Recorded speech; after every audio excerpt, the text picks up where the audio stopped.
Takk. Tap móti Haukum hérna heima. Hvernig fyrstu viðbrögð? Já, ég svekktur. Við vissum það að til þess að vinna Haukana, sem náttúrulega búin að vera með frábært lið, þá hefur þurft að vera á topp frammistöðu svona bæði í vörn og sókn og öllu þessu, en við náðum því ekki og vorum í vandræðum svona meira að vinna sóknarlega alla leikinn. Þær spiluðu náttúrulega bara að spila hörku vörn og þannig að já, en varnarlega vorum við góða. Við byrjum enda leikinn fínt.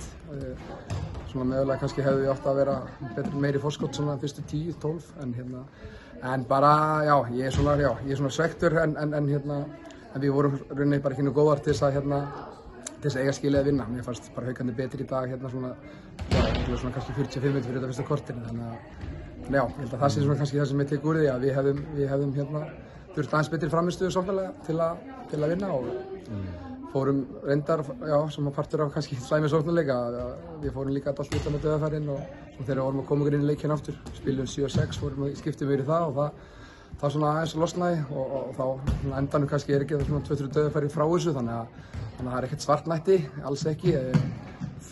Svekkjandi samt að tapa því að frábær stemning og vel mætt í húsið en svo er það bara næsti leikur.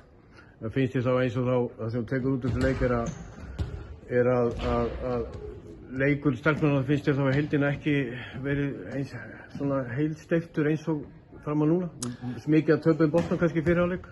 Búið færi nefniru? Já, sammála, það akkurat, mér fannst bara og ég held að það helgist náttúrulega bara líka því að þú veist, varnarleikurinn hjá þeim var bara mjög góður, þéttur og mér fannst ég ekki finna og svo var þann sóknarleikurinn okkar var bara hægari eftir sem á leið og vorum að rembast, þannig að kannski hefði ég og við valdi kannski mögulegt að fara að grípa fyrr inn í 7-6 eða vera með það í hausnum, en þannig að kannski hóra leikinn aftur að við hefum mögulega gert það, en það lítur út til að kveikja svona þessi í leiknum aftur mögulega að komast inn í hann. Sammála því og þá farið svona eins og markmaðurinn í Haukum fer að verja svolítið? Já, akkurat, menn þetta er frábær markmaður og við vissum alveg það að við myndum klikka einhverju skotum klárlega,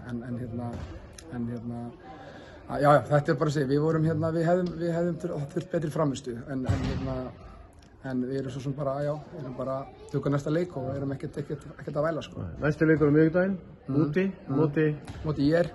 Og lögsparfi leikur? Já, klárlega, menn að við þurfum bara að stilla aftur og nýjan fókus og vera klárið það. Flott, er hópurinn góður, allir heilir? Nei, smá brast núna. Fanka Petrovic, hún var ekki klár í þennan leik núna og svo fór Kristi líka og Rakel, en við stillum upp með full miðvikudaginn klárlega. Vel gert. Takk fyrir viðtalið. Takk.